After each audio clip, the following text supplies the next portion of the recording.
Well, he was the last man to get off the doomed flight 1549, the Miracle on the Hudson, and tonight he is in St. Louis. Fox 2's Chris Higgins speaks exclusively with Dave Sanderson on the day that changed his life forever. Yeah, and how he's using that as a lesson to help others. It's a story you'll see only on Fox.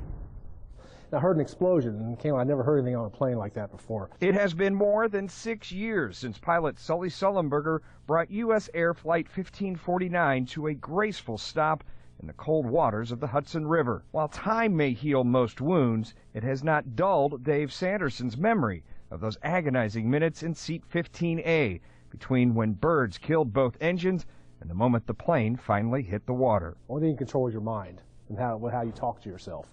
And so I was really just getting myself squared away. So, okay, this is it.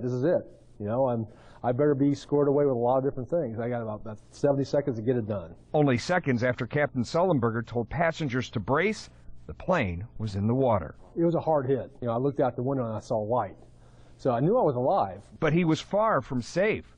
Water began flooding the cabin almost immediately. Sanderson jumped from his seat, but before he could move towards the exit, he heard a voice. My mom, who passed away in 1997, started talking to me.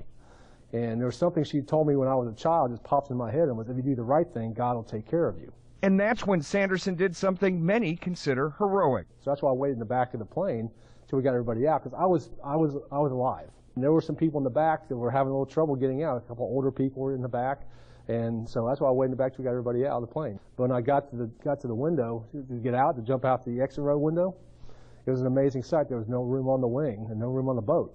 He was trapped in waist-deep water that was only a few degrees above freezing. It was 7 minutes of hell. Ultimately, Sanderson was rescued, along with every single passenger and member of the crew. There were a lot of groups that touched a lot of people, but there were two groups that touched everybody. It was the ferries, the New York Waterways, and the Red Cross. Which is why Sanderson is here in St. Louis tonight, speaking at a Red Cross fundraiser, as he now does 20 to 30 times a year. You never know when the Red Cross is going to be there, so I'm here to help them raise much-needed funds and just to put the call out, whether it's, if you have blood, give it. If you have time, donate it. If you have some extra money, give it, because you never know when it may affect you.